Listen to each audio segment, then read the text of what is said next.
Bom, pessoal, sejam bem-vindos. Essa é a videoaula 4, tá? Onde eu vou estar falando um pouquinho sobre como declarar as listas primitivas, tá? Como manipular essas listas primitivas, e vamos falar também um pouquinho sobre os laços de repetição, né? O for e o while, porque a gente vai ver que eles são bem importantes para poder manipular, né? Para poder percorrer essas listas, ok? Então, a primeira coisa que a gente vai aprender é declarar uma lista, tá? Por exemplo, uma lista de inteiros. Int, abro colchetes, tá? Quando eu faço isso, abro e fecho colchetes, eu estou informando para o meu programa que essa variável, né, que eu vou chamar de lista de inteiros,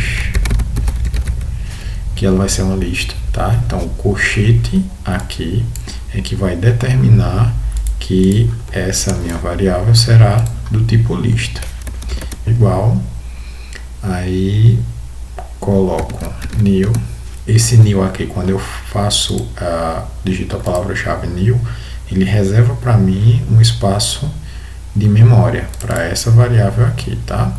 Então, quando eu digito new, ele aloca para mim a memória, e aí eu vou dizer que é new inteiro do tipo lista. Posso fechar aqui com ponto e vírgula. Aqui você viu que o Eclipse ele mostrou aqui o círculozinho vermelho. Ele está dizendo que quando eu declaro uma variável do tipo lista, ou eu tenho que colocar o tamanho, né, a quantidade de espaços que essa lista vai ter, ou eu tenho que declarar já de imediato essa lista. Então, como é que eu posso resolver isso? Por exemplo, se eu tiver uma lista de inteiros e eu souber que eu vou guardar nessa lista 10 inteiros, aí eu já coloco aqui de imediato, ok? E aí a minha declaração ela fica correta. Agora eu tenho uma lista de inteiros, né, com 10 espaços, não tem nenhum inteiro dentro, mas a gente tem 10 espaços, então eu posso preencher ela com 10 valores inteiros, ok?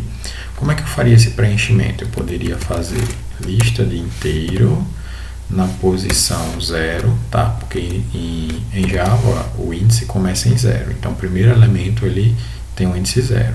E aí eu poderia colocar, por exemplo, 11. Lista de inteiros na posição 1, colocaria 12, ok? E assim sucessivamente. Lembrando que eu não consigo fazer isso aqui, lista de inteiros na posição 10. Por que não? Porque aqui, ó, apesar da sintaxe estar correta, eu não tenho esse índice 10.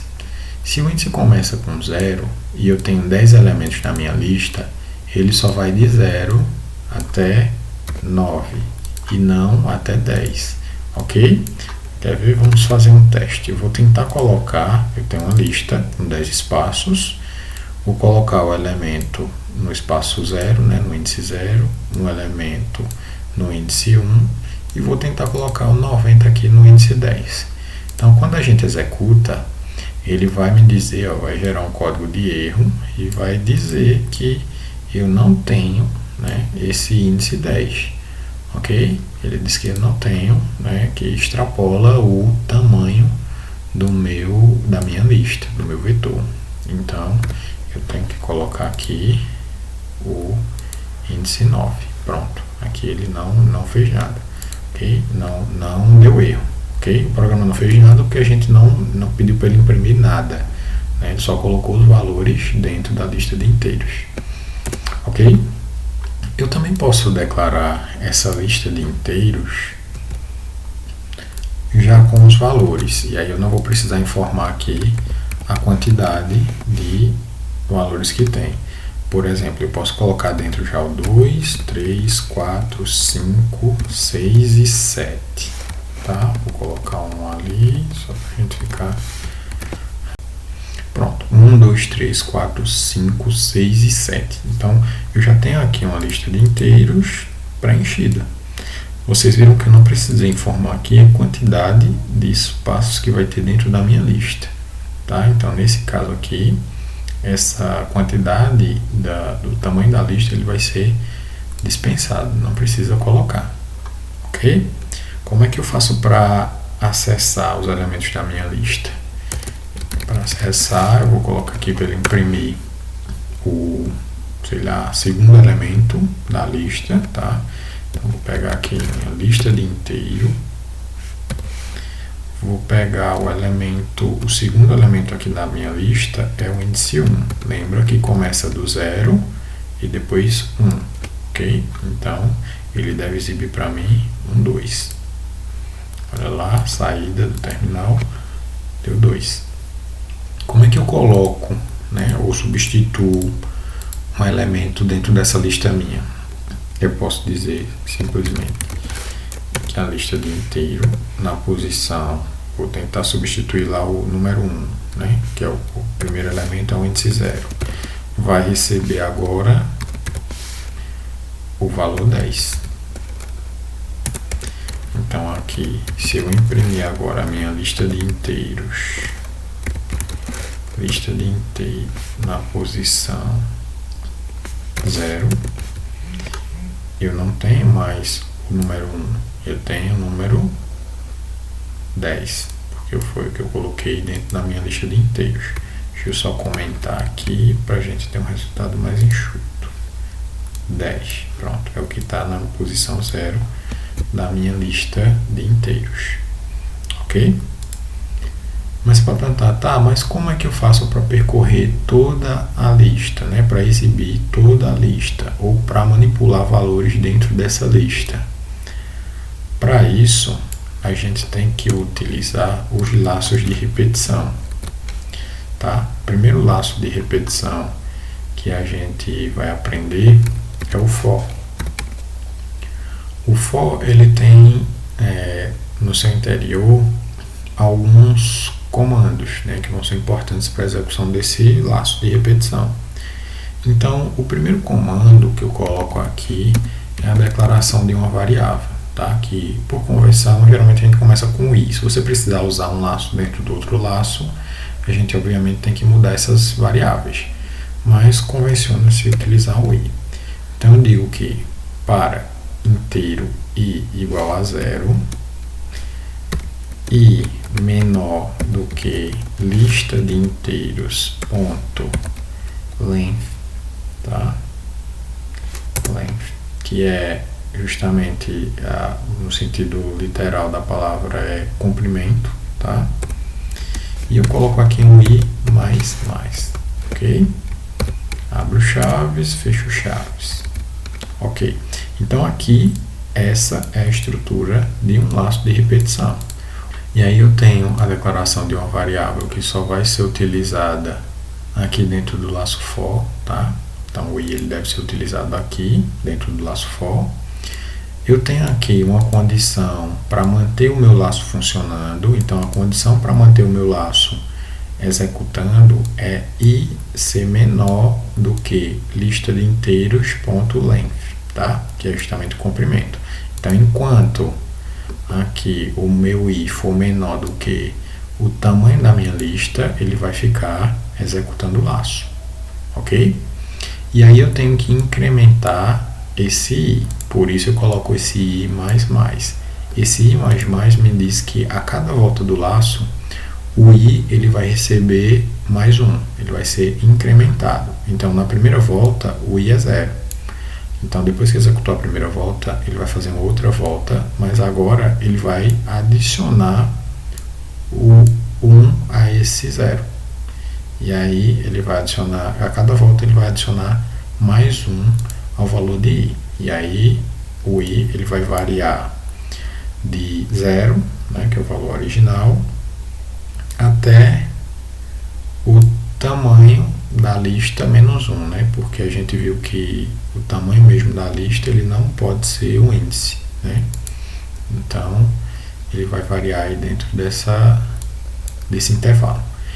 Então, como é que eu faço para, por exemplo, imprimir todos os elementos da lista? Eu vou digitar lá o system.out.println, tá? Depois a gente vai fazer uma alteração aqui, né? e vou colocar lá lista de inteiro, tá? Na posição i. Por que na posição i? Porque o i é o que vai variar dentro do meu laço, e aí eu vou conseguir imprimir todos os inteiros, ok? Então vamos lá, se a gente executar esse código, a gente viu que 1, 2, 3, 4, 5, 6 e 7, ok?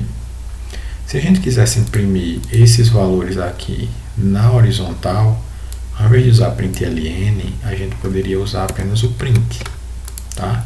O print também faz a mesma coisa, ele imprime, só que o println, ele quebra a linha entre uma impressão e outra. E o print, ele não quebra a linha, ele faz sequencial, ele mantém os valores impressos em sequência, ok?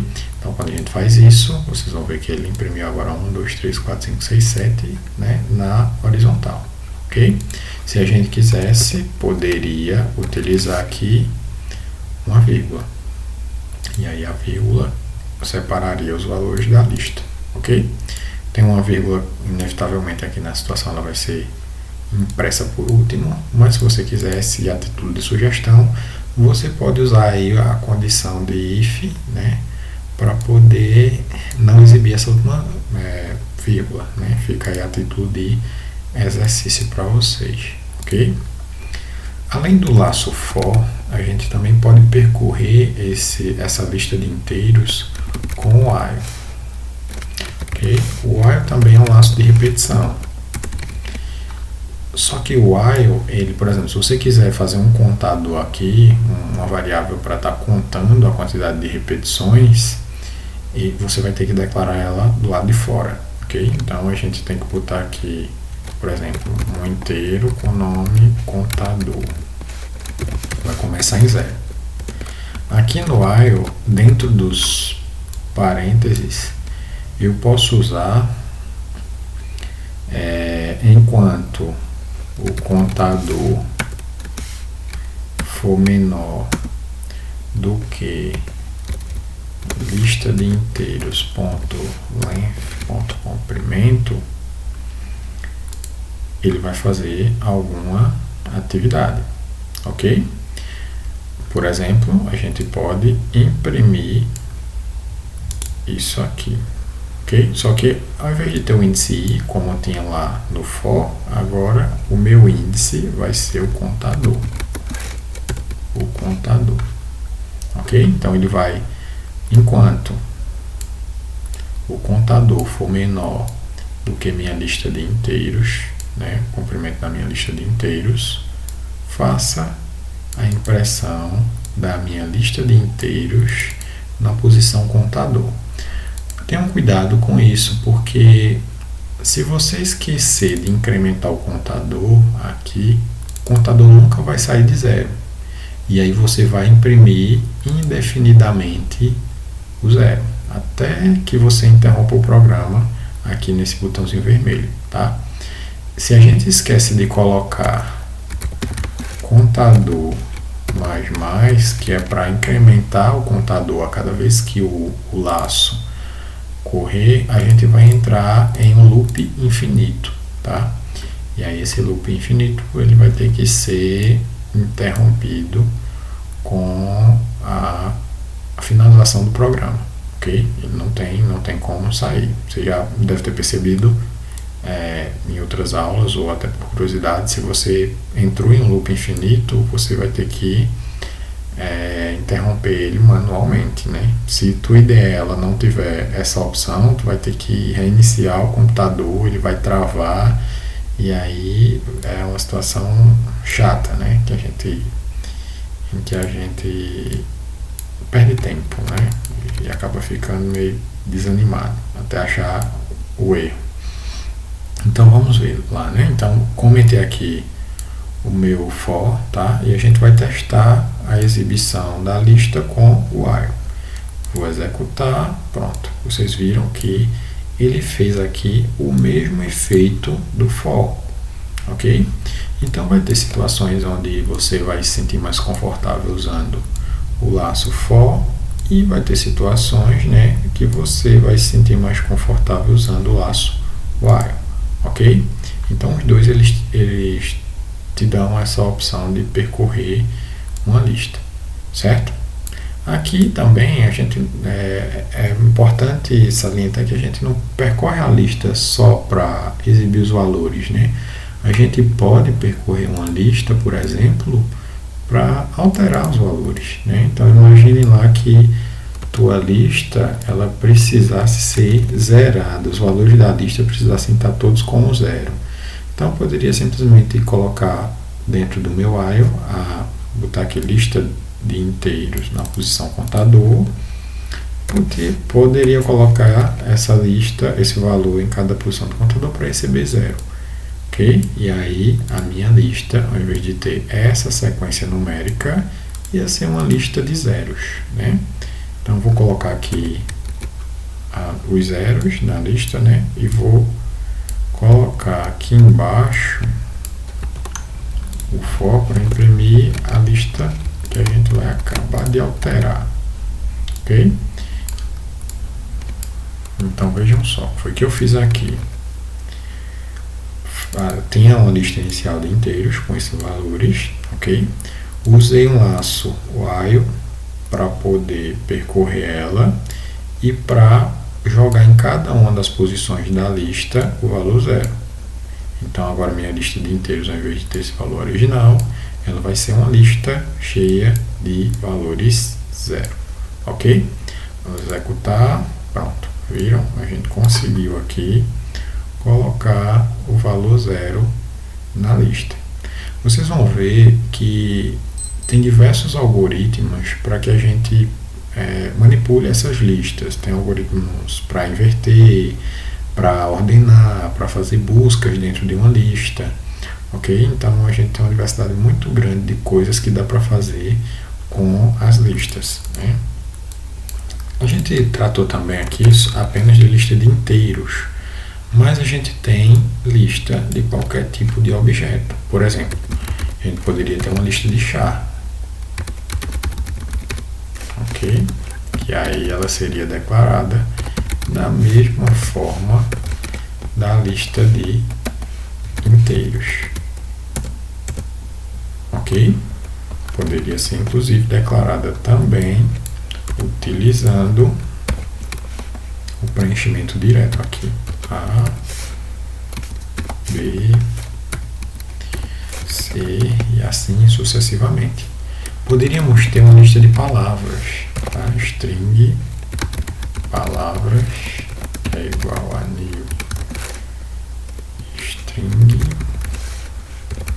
ok? E aí eu já poderia colocar aqui diretamente as palavras, tá? Dentro dessa lista, ok?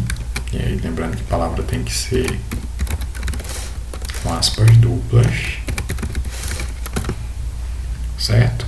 E por aí vai. A gente consegue fazer uma infinidade de listas, ok? Nas aulas mais à frente a gente vai usar outros tipos de listas. Vocês vão ver que essas listas primitivas elas são muito limitadas, né, em determinadas situações. Então às vezes a gente quer uma lista mais elaborada. Vocês vão ver, por exemplo, não vou me aprofundar, mas vocês vão ver que a gente consegue fazer, por exemplo, um array list, que também é uma lista. Por exemplo, pode ser um array list do tipo string, tá? E aí eu crio ela dessa forma e vocês vão ver que essa lista ela já tem muitas operações que podem ser feitas diretamente, tá? Tem uma classe, a classe collections, que já servem para, por exemplo, ordenar essa lista ou para contar um determinado valor dentro dessa lista. Então elas são bem mais elaboradas e em muitas situações elas são bastante úteis, né, para os nossos programas, ok? Mas por enquanto, para a aula não ficar muito comprida, a gente vai parando por aqui, ok? Então a gente viu hoje como é que declara uma lista, tá? Como é que a gente coloca valores dentro dessa lista ou altera valores dentro dessa lista A gente viu o laço de repetição while e viu o laço de repetição for, ok? A título de sugestão, você pode treinar aí operações, sei lá, tentar inverter uma lista, tentar pegar sempre o terceiro elemento da lista, tá? E fica a título de sugestão de exercício para vocês, ok? Então, até a próxima. Na próxima a gente vai estar falando um pouquinho mais sobre as listas, essas listas que não são primitivas, né? As listas que são objetos do Java, e vocês vão ver que dá para fazer bastante coisa com elas, ok? Então, até a próxima.